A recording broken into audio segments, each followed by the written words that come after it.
మన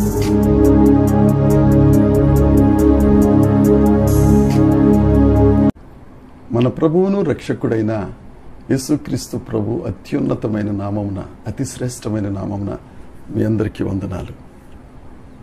ఆదరణకర్త అయిన దేవుడు, ఆదరించువాడైన దేవుడు, మనల్ని ప్రేమించి రాత్రంతా సుఖనిద్రను అనుగ్రహించి మంచి నూతన దినమును మనకు అనుగ్రహించిన ఆ దేవునికి సమస్త మహిమ ఘనత ప్రభావములు కలుగునుగాక. ఈ నూతన దినములో ఆ గొప్ప దేవుడు మనకు అనుగ్రహించిన దేవుని యొక్క వాగ్దానము, కృపావార్త. యెషయా గ్రంథం 66వ అధ్యాయము 13వ వచనం. ఒకని తల్లి వానిని ఆదరించినట్లు నేను మిమ్మును ఆదరించదను, యెరూషలేములోనే మీరు ఆదరింపబడిదరు. దేవునికి స్తోత్రం కలుగునుగాక, దేవునికి మహిమ కలుగునుగాక. ప్రభువైన యేసుక్రీస్తునందు అత్యంత ప్రియమైన దేవుని ప్రజలారా, దేవుడు ఈ దినాన మనతో చెప్తున్నమాట, యెరూషలేములోనే మీరు ఆదరించబడిదరు. యెరూషలేములోనే అనంటే ఒక ప్రత్యేకమైన భౌగోళిక పట్టణం గురించి దేవుడు చెప్తున్నారా? కాదు. యెరూషలేము అని అంటే సమాధాన పట్టణము. మీరు సమాధాన పట్టణంలోనికి వచ్చినట్లయితే, మీరు సమాధానకర్త అయిన దేవుడైన యేసుక్రీస్తు ప్రభు కౌగిలిలోనికి వచ్చినట్లయితే మీరు ఆదరించబడిదరు.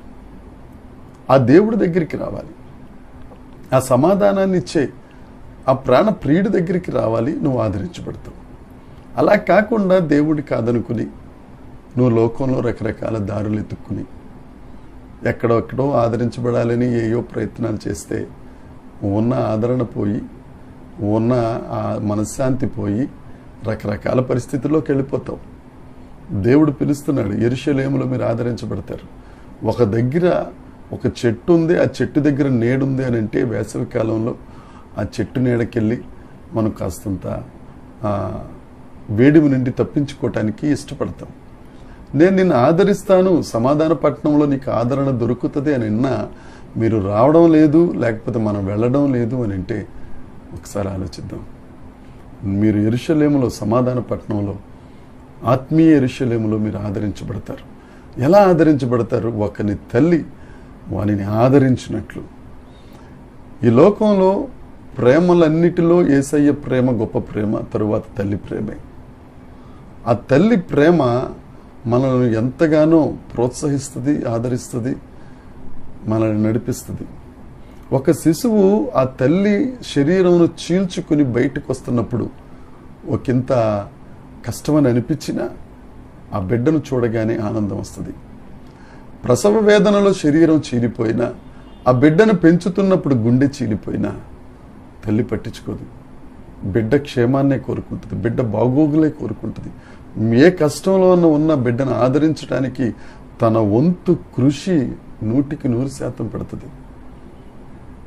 తల్లి కంటే మిన్నే అయిన దేవుడు అంతకంటే ఎక్కువగా మనల్ని ప్రేమిస్తున్నారు, ఆదరిస్తున్నారు. ఆయన శరీరాన్ని నలగగొట్టబడి, ఆ శరీరంలో ఉన్న అణువు చెతకగొట్టబడి, రక్తపు బిందువు, ఆఖరి రక్తపు బిందువు వరకు నీ కొరకు ప్రాణం పెట్టి నిన్ను ఆదరించడానికి, నిన్ను పైకి లేవనెత్తడానికి, మహాజలరాశుల్లోనూ నిన్ను తీయడానికి, ఉన్నత స్థలాలు నిలబెట్టడానికి ప్రాణత్యాగం చేసిన గొప్ప దేవుడు. తల్లి ఆదరణ కన్నా గొప్పగా ఆదరించే దేవుడు యేసుక్రీస్తు ప్రభు. అంతేకాదు, పరిశుద్ధాత్మ దేవుడనే ఆదరణకర్త మనకు తోడుగా ఉన్నారు.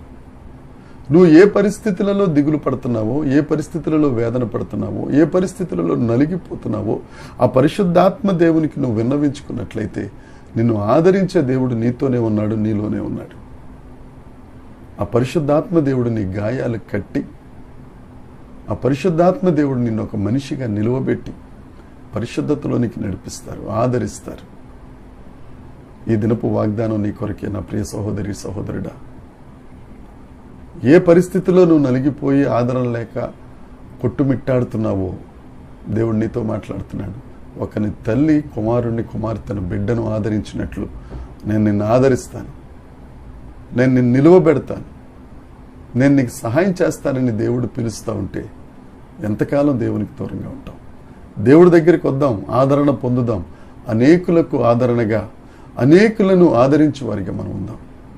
దేవుని చేత దీవించబడదాం. ఈ ఆదరణ మాటలు నీ కొరకే.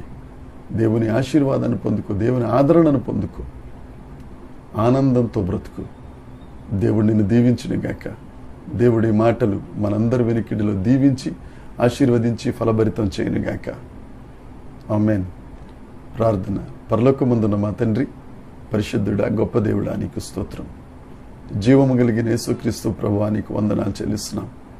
ఒకరి తల్లి బిడ్డను ఆదరించినట్లుగా నేను మిమ్మల్ని ఆదరిస్తానన్న గొప్ప దేవుడా, నీకే మహిమయ. నీ ఆదరణకే నీకు వందనాలు.